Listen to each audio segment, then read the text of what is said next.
Back to Deutsche Welle. Yes, Deutsche Welle was my first entry point into international journalism almost 35 years ago.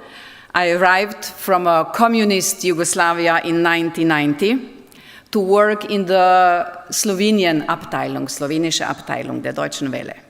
Back then, we still traveled through a divided Europe, but the wind of change had already turned into a storm, and the Berlin Wall has just fallen a few months earlier. So Deutsche Welle, at that time it was still in Cologne, I reported on an emerging new geopolitical reality, the German reunification, the end of the Soviet Union the following year, and the hope that the unification of our entire continent would be the next step could be felt everywhere. That these geopolitical changes took place in peace was not a given. It was, in my opinion, a miracle. And it was the work of millions of Europeans and of responsible statesmanship on all sides of Kohl, of Gorbachev, of Reagan and Mitterrand. And not every part of Europe was blessed like this. The country of my youth, Yugoslavia, descended into a bloody war, fueled by the rhetoric of toxic leadership. This war has left resentment and distrust that are still felt today. And it created new borders, while all over Europe we were busy breaking them down. I learned a lesson back then. Leadership matters, that the dream of freedom and unity and the nightmare of the authoritarianism lead down very different roads. This lesson still motivates me today, and it has never been more relevant. Today we see again enormous geopolitical changes. The wind of change is blowing again, this time at a global scale. Once again, we stand at a fork in the road. Some want to lead us down a dark road. Some welcome the rising tide of authoritarianism. But we have the choice which road we take, and the road of freedom and unity has always served us best. We should remember the lessons from the past. They should be our compass. If we are united, Europe is strong. It is time to finish the project of European unification, because a larger, united European Union will strengthen our voice in the world. It will help reduce our dependencies. It will ensure that democracy, prosperity, and stability are strengthened across Europe. It is time to answer the call of those who made the free choice to join our union: Ukraine and Moldova, the Western Balkans, and hopefully also sometime Georgia. For me, the enlargement of 2004, when my country, Slovenia, and so many others joined, was one of the happiest moments in my life. It is the greatest geopolitical success of the EU. We stabilized all of Central Europe. By contrast, the failure to integrate the Western Balkans and the failure to paint a path for Ukraine and Moldova is one of our continent's saddest moments.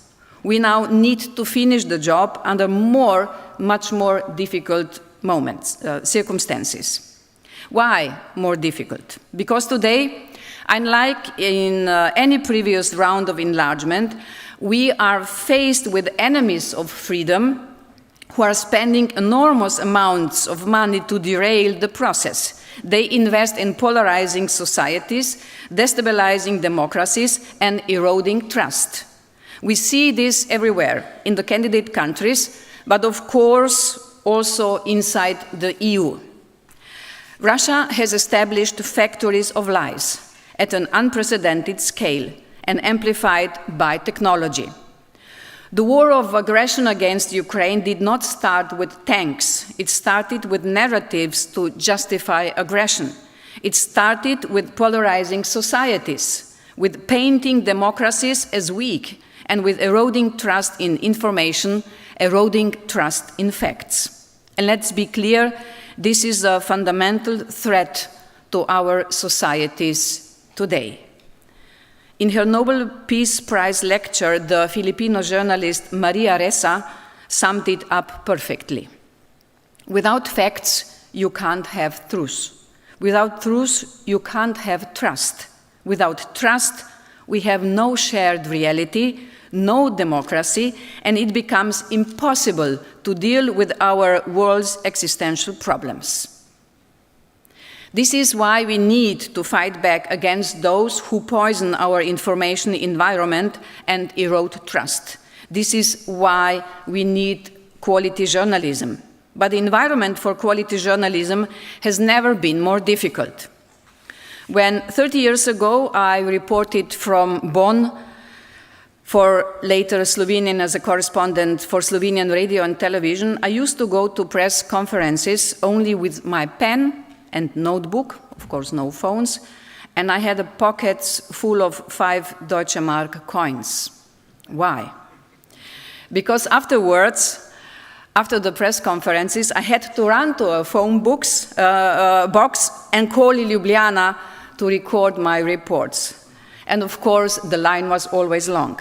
Back then, we journalists were still the source of limited information. We had the time to check the facts. In short, journalists were still a filter. And this is no longer the case. Today, we face an abundance of information. We are confronted with social media algorithms that prioritize the outrageous over the thoughtful, and while lies are cheap, uncovering the truth is expensive. This forces us to rethink how we support quality journalism. First, we need to defend democratic spaces. This is essential to make your work possible. Our strongest tool is the enlargement process itself.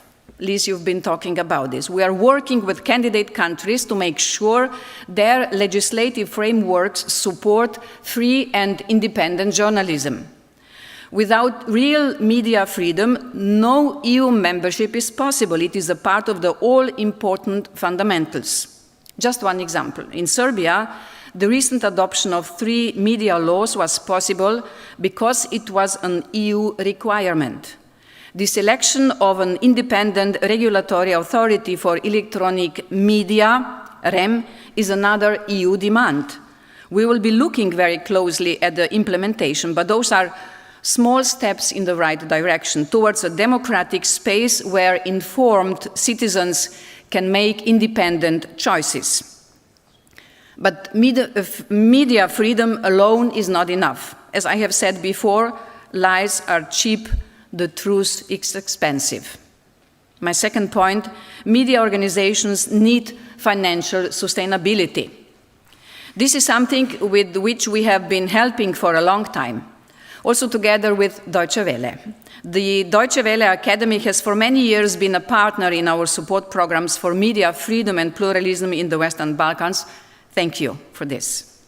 However, with the demise of US aid, our work has become a lot more difficult in our partner countries. We are stepping in many places, but we cannot replace US financing everywhere. Radio Free Europe is the most prominent example. The European Union is providing some short-term support to keep the broadcaster running while we assess the next steps.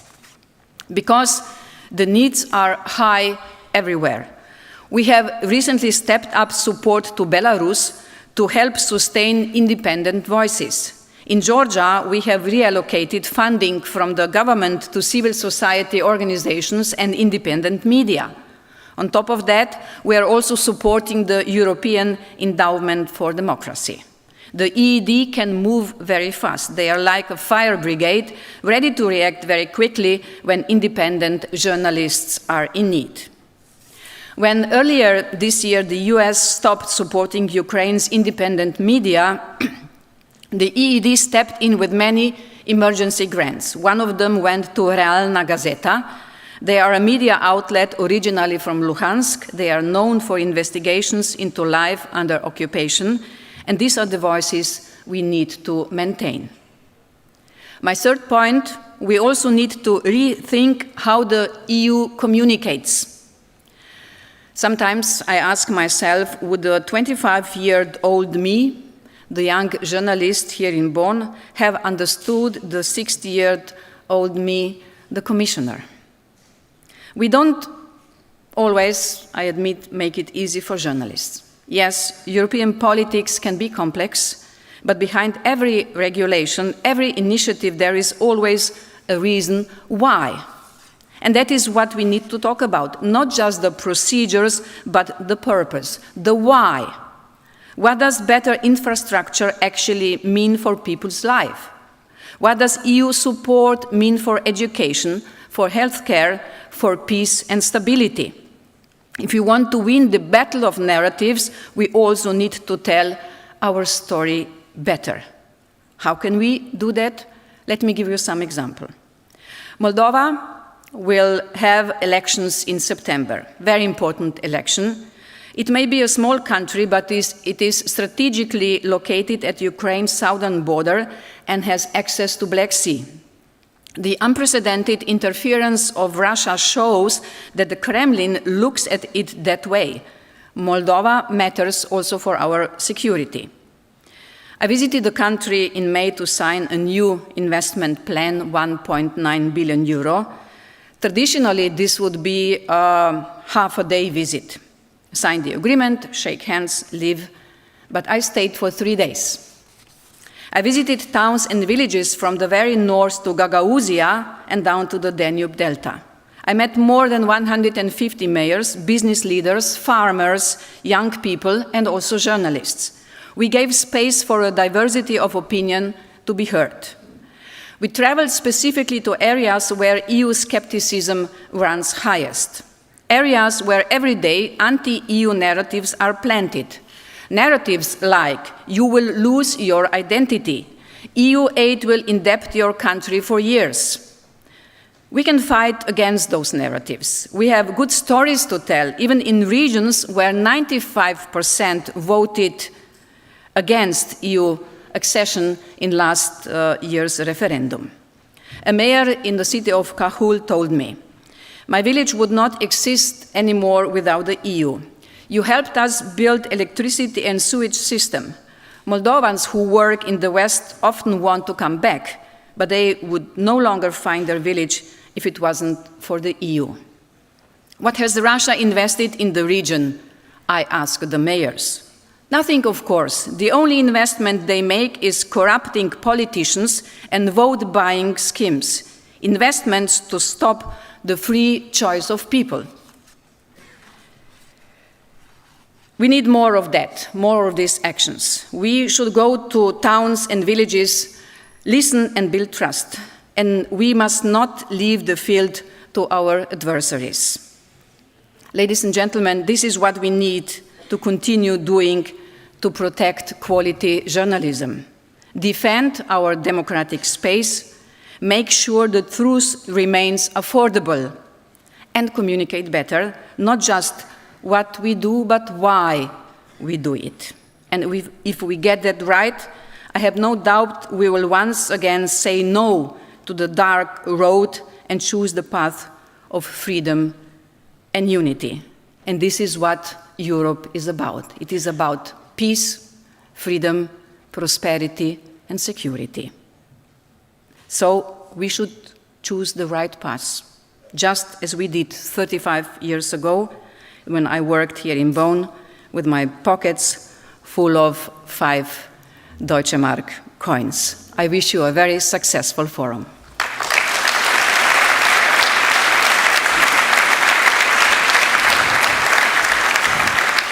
Thank you so much.